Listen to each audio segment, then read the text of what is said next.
Now, I think the issue is that, a lot of these plant foods, they're painted by carnivore diet enthusiasts as so-called survival foods, right? Things that our ancestors would have only turned to if they didn't have access to the more convenient and nutrient dense large animals that they could have hunted. But the problem with that scenario is, yes, let's say that maybe they're right and plants were at one time a survival food. Well, they've been woven into our culture and into our tradition and into our societal norms in such a way that they've become quite enjoyable parts of our cuisine. When you show up to Thanksgiving dinner and Aunt Judy brings her wonderful whatever, goat cheese beet kale salad, and somebody else shows up with some, special apple pie that they've made, and somebody else has got their, whatever, their sprouts and their greens, or my dad always shows up with some kind of, shoots or sprouts or something that he's grown in his kitchen. These are foods that we gather around, and they become staples in traditions and in societies, and completely ignoring the plant kingdom as a food source sucks a lot of the enjoyment out of the vast array of fascinating things that we can eat that grow on this planet.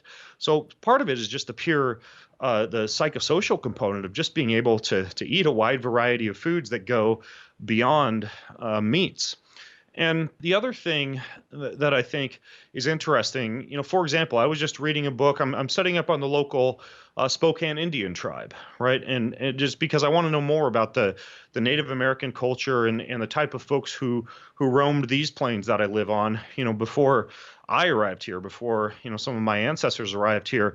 And when I'm reading the book, they were down in the Spokane Falls collecting hundreds of pounds of salmon in baskets as these salmon would jump up through the falls.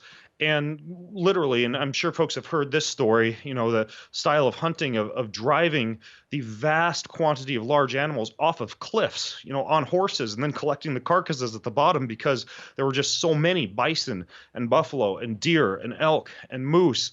But the whole time that the men were out doing all of this, the women were back in the villages and the cities, collecting underground roots and plants and berries and seeds and nuts. And it wasn't because they were starving.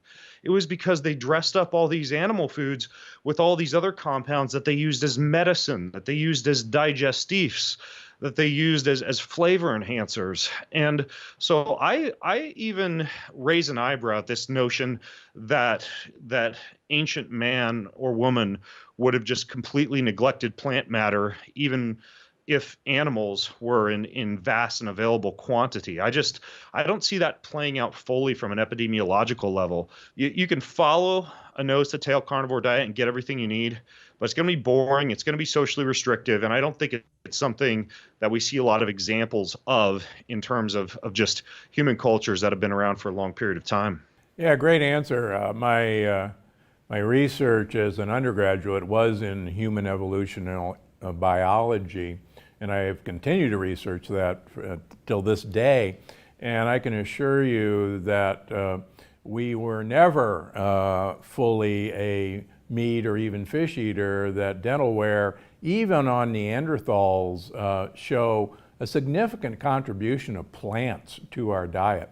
And Neanderthals were truly a great upper level predator, but even Neanderthals have typical dental wear in their teeth of plant material. So the idea that we had to get that every now and then, you're right. The skeletal record does not confirm that. Yeah, I think really the biggest issue, in my opinion, is, as Jared Diamond gets into in Guns, Germs, and Steel, just the mass cities and sometimes the lack of hygiene that goes along with that, and the human crowding that was able to develop around the concept of agriculture, and certainly, that did create an issue in terms of just mass quantities of people in one place, and may have contributed a little bit to human disease. And I think also that the evolution of that into monocropping of wheat, monocropping of corn, monocropping of soy, and almost like a rape of the planet Earth in terms of soil degradation and poor farming practices. I think that's a bigger issue than whatever someone growing a backyard patio garden and then going inside and having to feel guilty that all those plants that they're eating are poisoning them. I